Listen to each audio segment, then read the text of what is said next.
Assalamualaikum warahmatullahi wabarakatuh.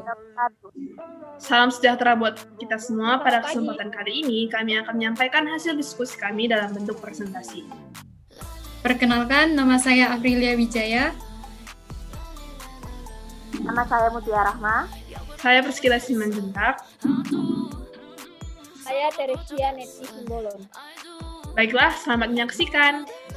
Baik, untuk mengenai penjelasan mengenai sejarah, istilah terhadap hukum Mendel pertama akan dijelaskan oleh rekan saya Teresia Simbolon. Kepada Teresia kami persilakan.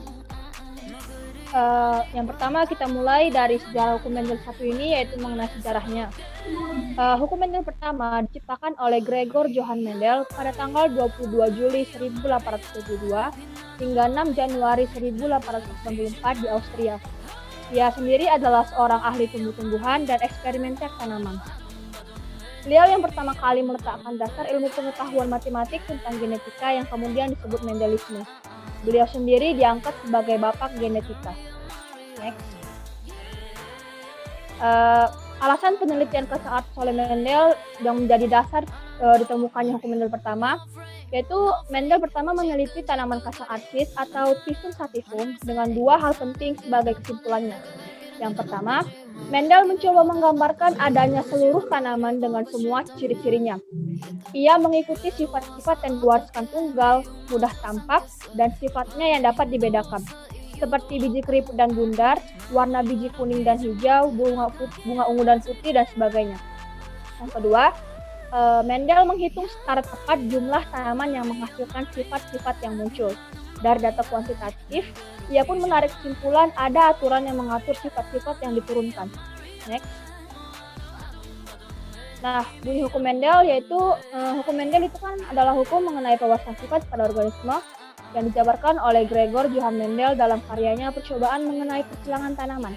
Hukum ini terdiri dari dua bagian penting. Yang pertama, hukum pemisahan atau segregation, juga dikenal sebagai hukum pertama Mendel. Inilah yang akan dibahas pada presentasi kali ini, berlaku untuk mode hibrid. Yang kedua, hukum berpasangan secara bebas atau independent assortment, juga dikenal sebagai hukum kedua Mendel. Ini berlaku untuk hibrid. Next. Dalam teori hukum Mendel, akan ditemukan beberapa istilah. Yang pertama, istilah genotip. Istilah genotip artinya sifat yang tidak tampak yang ditentukan oleh pasangan gen atau susunan gen dalam individu yang menentukan sifat yang tampak. Fenotip yaitu sifat yang tampak dari luar yang bisa kita amati secara langsung. Next.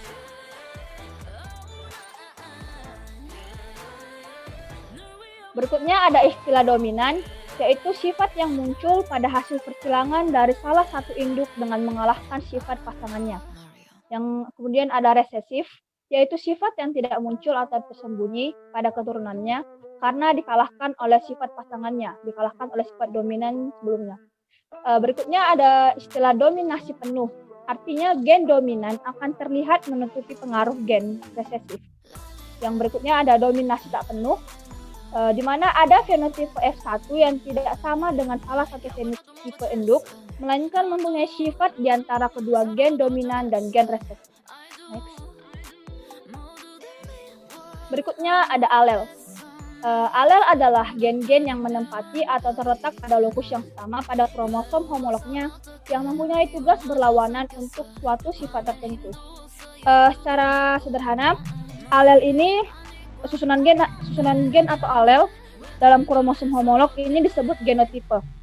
Pada suatu individu, ada 3 kemungkinan genotipe yang dapat ia miliki. Yang pertama, genotipe homozigot dominan, yaitu genotipe dengan pasangan alel yang terdiri atas 2 gen dominan. Nanti akan ditemukan berupa variabel yang diwakili oleh berupa variabel seperti huruf A besar A besar, M besar, ataupun P besar dan sebagainya. Yang kedua, ada yang disebut dengan genotipe homozigot resesif. Di sini pasangan alel terdiri atas 2 gen resesif. Nanti akan diwakili oleh variabel berupa huruf besar dan huruf kecil secara berpasangan. Yang ketiga, ada heterozigot, genotipe heterozigot. Di sini pasangan alel terdiri atas 2 gen yang berbeda, 1 dominan dan 1 resesif. Jadi intinya alel di sini alel atau pasangan gen dalam suatu persilangan akan ditandai dengan variabel berupa huruf, baik itu huruf besar, huruf kecil, tergantung dari genotipe yang diwakili. Contohnya itu ada pada screen, pada rambut misalnya, huruf H besar mewakili rambut keriting dan alelnya itu rambut mewakili rambut yang lurus dengan A kecil. Atau pada kulit, misalnya H besar untuk H besar sebagai alelnya untuk kulit hitam dan H kecil untuk kulit putih dan sebagainya. Next. Berikutnya ada istilah monohibrid yang akan kita bahas secara menyeluruh pada hukum Mendel pertama. Monohibrid di mana mono artinya satu dan hibrid artinya bastar. Bastar di sini pada KBBI kita jabarkan artinya sebagai keturunan dua individu sejenis yang memiliki faktor keturunan yang berbeda. Persilangan monohibrid adalah persilangan dengan satu sifat beda. Maksudnya adalah pada persilangan ini kita hanya memperhatikan satu sifat saja. Contohnya pada persilangan kacang polong. Misalnya bentuk buah kacang polong itu bulat, lonjong, dan sebagainya.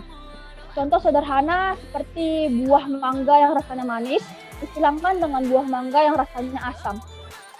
Mendel melakukan persilangan monohibrid dengan satu sifat berbeda yang menunjukkan sifat dominansi yang muncul secara penuh dan sifat yang tidak muncul secara penuh ataupun intermediate. Secara menyeluruh, pengertian dari monohibrid dengan sifat dominansi dan sifat intermediate akan dijelaskan oleh teman saya berikutnya. Saya persilahkan Aprilia Wijaya.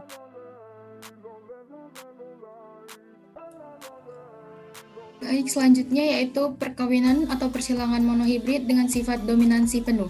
Kasus dominansi penuh itu maksudnya apabila salah satu gen yang disilangkan itu memiliki sifat yang lebih kuat daripada gen lainnya. Akibatnya, sifat gen yang lebih kuat itu dapat menutupi sifat gen yang lemah. Seperti contohnya yaitu persilangan pada mawar merah dominan. Mawar merah ini bersifat dominan ataupun yang menutupi, dan mawar putih resesif ataupun yang ditutupi. Pertama, kita tentukan parentalnya atau P1, yaitu mawar merah dengan M besar dan mawar putih M kecil. Kemudian gametnya atau G1 yaitu M besar dan mawar putih M kecil. M besar disilangkan dengan M kecil karena mereka bersifat homozigot, maka menghasilkan M besar M kecil. F1 yaitu hasil persilangan satunya yaitu M besar M kecil yang disebut merah 100%. Karena di sini M besar bersifat dominan, maka hasilnya merah 100%. Selanjutnya, persilangan antara F1 dengan F1. Maka kita tentukan parental 2 atau P2-nya yaitu mawar merah M besar M kecil disilangkan dengan mawar merah M besar M kecil. Maka kita dapat gametnya yaitu M besar M kecil yang bersifat heterozigot. Kemudian kita silangkan M besar M kecil dan M besar M kecil, maka menghasilkan F2 ataupun persilangan 2 yaitu dapat disajikan dalam tabel. M besar disilangkan dengan M besar menghasilkan M besar M besar disilangkan dengan M kecil menghasilkan M besar M kecil disilangkan dengan M besar, maka dituliskan M besar M kecil karena M besar merupakan dominannya. Kemudian M kecil dengan M kecil menghasilkan M kecil. Setelah kita lihat pada tabel, maka kita bisa menentukan rasio genotip ataupun sifat yang tidak tampak, yaitu M besar didapat dari sini, M besar M kecil. Maka M besarnya 1, M besar M kecil 2, M kecil 1. Maka perbandingan dari rasio genotip yaitu 1:2:1.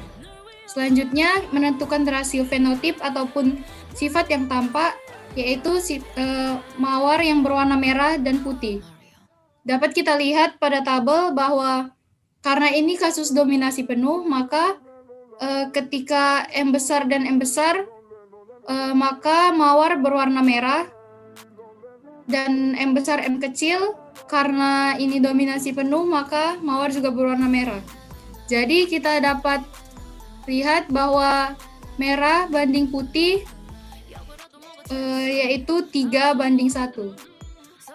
Selanjutnya, Baiklah, selanjutnya mengenai perkawinan monohibrid dengan sifat intermediate akan dijelaskan oleh rekan saya, Mutiara. Mutiara, kami persilakan. Baiklah, saya akan menjelaskan tentang perkawinan monohibrid dengan sifat intermediate. Persilangan monohibrid bersifat intermediate termasuk dalam persilangan dominan tidak penuh. Kenapa dibilang dominan tidak penuh? Karena hasil dari persilangan ini adalah tidak dominan kepada salah satu sifat. Karena pada persilangan monohibrid ini, khususnya monohibrid intermediate, tidak ada gen yang sifatnya dominan ataupun tidak ada gen yang bersifatnya resesif. Untuk pertama-tama saya akan menjelaskan apa itu pengertian intermediate. Intermediate adalah sifat yang berada di antara sifat dominan dan resesif akibat adanya dominansi tidak sempurna. Nah, sebagai contoh, saya akan ambil dari bunga sayap 4 yang memiliki nama latin Mirabilis galava. Pada parental 1, kita ambil contoh merah dan putih, yang mana warna merah bergenotip M besar, dan warna putih bergenotip M kecil, yang mana apabila kedua genotip dikali silang, maka akan menghasilkan fenotipe 1 yaitu merah muda, yang bergenotip M besar, M kecil. Merah muda tidak cenderung kepada salah satu sifat gen dari induknya, karena monohibrid ini termasuk monohibrid dominan tidak penuh. Selanjutnya akan kita masuki persilangan antara fenotipe 1 dan fenotipe 1 dengan genotip M besar M kecil dikali silang dengan M besar M kecil, yang mana merah muda dikali silang dengan merah muda. Mari kita lihat ke dalam tabel. Di tabel sudah terdaftar bahwa M besar M kecil, M besar M kecil. Apabila M besar dikalikan dengan M besar, maka akan menghasilkan M besar, yaitu gen merah. Selanjutnya, apabila M besar dikalikan dengan M kecil, maka akan menghasilkan M besar M kecil, yaitu gen merah muda ataupun fenotipe yang baru. Selanjutnya, M kecil dikalikan dengan M besar akan menghasilkan M besar M kecil pula. Dan yang terakhir, M kecil dengan M kecil apabila dikalikan akan menghasilkan M kecil, yaitu gen dari warna putih. Sehingga pada persilangan yang kedua antara fenotipe 1 dengan fenotipe 1 akan menghasilkan gen merah, merah muda, dan putih. Di mana perbandingannya 1 merah muda, 1 merah, 2 merah muda, dan 1 putih. Sehingga 1 M besar berbanding 2 M besar M kecil dan berbanding 1 M kecil. Bisa dibilang pada persilangan monohibrid dominan tidak penuh ini atau monohibrid dengan sifat intermediate diperoleh hasil dari perkawinan yang seimbang, yang mana hasil dari perkawinan silang ini tidak cenderung kepada salah satu sifat. Tidak ada sifat yang mendominasi pada pada persilangan monohibrid dominan tidak penuh ini. Tidak ada gen yang berperan lebih ataupun tidak ada gen yang berperan lebih sedikit. Mungkin cukup sekian penjelasan dari saya. Selanjutnya untuk contoh soal akan dijelaskan oleh saudari saya Priscilla. Kepada saudari Priscilla, saya persilakan waktu dan tempat. Baik, selanjutnya mengenai pembahasan soal. Setelah teman-teman saya dapat menjelaskan mengenai hukum Mendel pertama, di sini kita dapat menjawab soal mengenai hukum Mendel pertama. Di sini ada soal.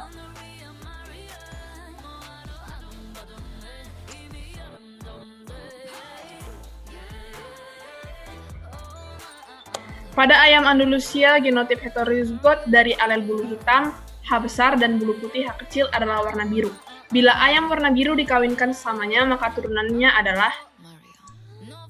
Nah, itu merupakan, tadi dibilang bahwa H besar itu merupakan alel dari hitam, dan H kecil itu putih. Itu merupakan persilangan monohibrid intermediate karena akan menghasilkan sifat baru. Dan dalam dominan intermediate itu tidak ada sifat yang mendominan dan tidak ada sifat yang meresesif. Jadi jika dalam soal dikatakan jika bila ayam warna biru dikawinkan sesamanya, maka turunannya adalah. Nah, karena warna biru berarti antara H besar dan H kecil disilangkan dengan H besar dan H kecil. Di sini kita tentukan dulu gametnya yaitu H besar, H kecil, begitu juga dengan ini yaitu H besar, H kecil.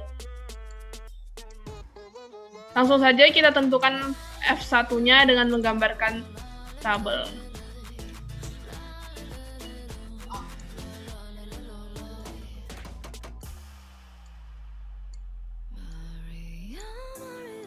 Nah, pada tabel ini kita letakkan H besar dan H kecil pada ini. Begitu juga dengan ini, H besar, H kecil. Langsung saja H besar dengan H besar berarti H besar, H besar. H besar dengan H kecil, H besar, H kecil. H kecil dengan H besar, H besar, H kecil. H kecil dengan H kecil, H kecil, H kecil. Maka diperolehlah F1-nya dengan genotip 1 H besar, 2 H besar, H kecil, dan 1 H kecil, H kecil. Ini merupakan sifat yang tidak tampak. Nah, untuk sifat yang tampaknya itu fenotipnya.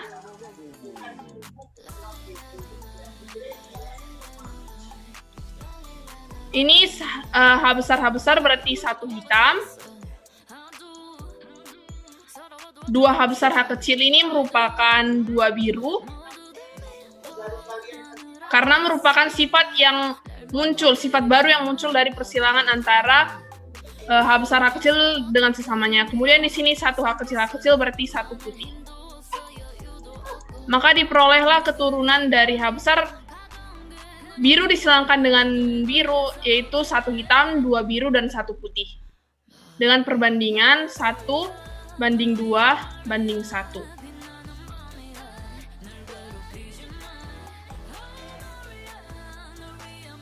Oke, soal selanjutnya.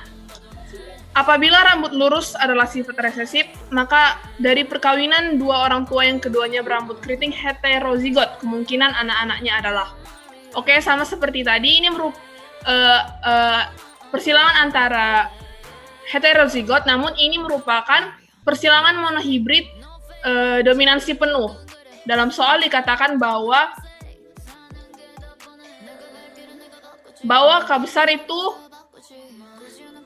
K besar itu merupakan keriting dan K kecil itu lurus. Apabila orang tuanya berambut K keriting heterozigot, berarti K besar, K kecil, disilangkan dengan orang tua yang keriting heterozigot juga, berarti K besar, K kecil. Di sini langsung kita dapat bahwa gametnya itu K besar, K kecil, begitu juga dengan yang ini, K besar, K kecil. Langsung saja kita dapat menentukan F1-nya dengan menggambarkan tabel. Kita letakkan saja ini K besar, K kecil, K besar, K kecil. K besar dengan K besar, K besar, K besar, K besar, K kecil, dan ini K besar, K kecil, dan K kecil, K kecil. Di sini kita dapat memperoleh genotipnya,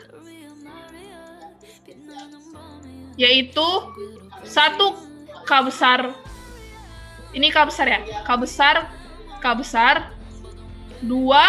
K besar, 2 K besar, K kecil, ini dengan ini, dan 1 K kecil. Ini masih sifat yang tidak tampaknya. Sifat yang nampaknya itu disebut fenotip. Karena di sini K besar dominan terhadap K kecil, maka ini diperoleh K besar, K kecil itu merupakan sifat keriting, jadi diperoleh 1 tambah 2, 3 berambut keriting, dan 1 berambut lurus. Jadi sudah kita ketahui bahwa persilangan antara orang tua yang berambut keriting heterozigot dengan orang tua yang keriting heterozigot akan menghasilkan anak dengan sifat 3 keriting dan 1 lurus. Jadi untuk mencari persenannya, tinggal kita hitung 3/4 dikali 100, maka mendapatkan 75% berambut keriting dan 25% Nah, untuk soal berambut selanjutnya, lurus. soal terakhir, ini merupakan soal monohibrid dominansi penuh, yaitu bunga warna merah homozigot dominan terhadap bunga warna putih. Apabila bunga warna merah heterozigot disilangkan dengan sesamanya diperoleh keturunan berjumlah 36 batang. Berapakah yang berbunga batang warna merah? Ini sama seperti soal yang sebelumnya, bahwa merah itu dominan terhadap putih. Nah, dalam soal dikatakan jika merah heterozigot, berarti M besar M kecil disilangkan dengan sesamanya. Kenapa bisa disilangkan dengan sesamanya? Sebab bunga tersebut dapat melakukan penyerbukan dengan dirinya sendiri. Langsung saja kita tentukan gametnya itu M besar, M kecil, begitu juga dengan yang ini, M besar, M kecil. Kita langsung cari saja fenotipnya. M besar, M kecil, M besar, M kecil. Kita sudah tahu kan bahwa ini tinggal disilangkan saja dengan ini, berarti M besar, M besar, M besar, M kecil, M besar, M kecil, dan M kecil, M kecil. Dalam soal dikatakan memperoleh keturunan 36 batang. Berapakah batang yang berbunga warna merah? Karena ini merupakan monohibrid dominansi penuh, maka M akan menutupi sifat dari putih. M kecil artinya merah akan menutupi sifat dari putih. Maka diperoleh 3 merah dan 1 putih. Ini hasilnya 36 batang. Berarti ini kita dapat menentukan perbandingannya 3:1. Jadi kalau untuk menentukan merah, jadi tinggal 3/4 kali 36 batang. Hasilnya 27 batang. Dalam soal merupakan C.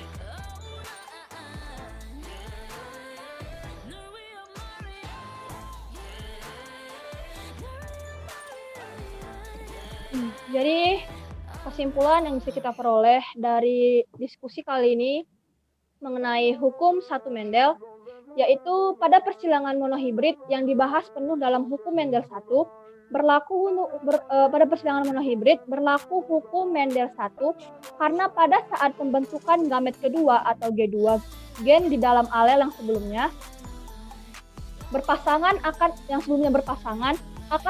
mengalami pemisahan secara bebas dalam 2 sel ana atau gamet. Secara bebas di sini maksudnya adalah pemisahan kedua gen tersebut tidak dipengaruhi atau mempengaruhi pasangan gen yang lain. Demikianlah presentasi kami. Semoga bermanfaat bagi kita semua. Hope you always in a good healthy. Selamat pagi dan sampai jumpa. Sampai jumpa. Bye-bye.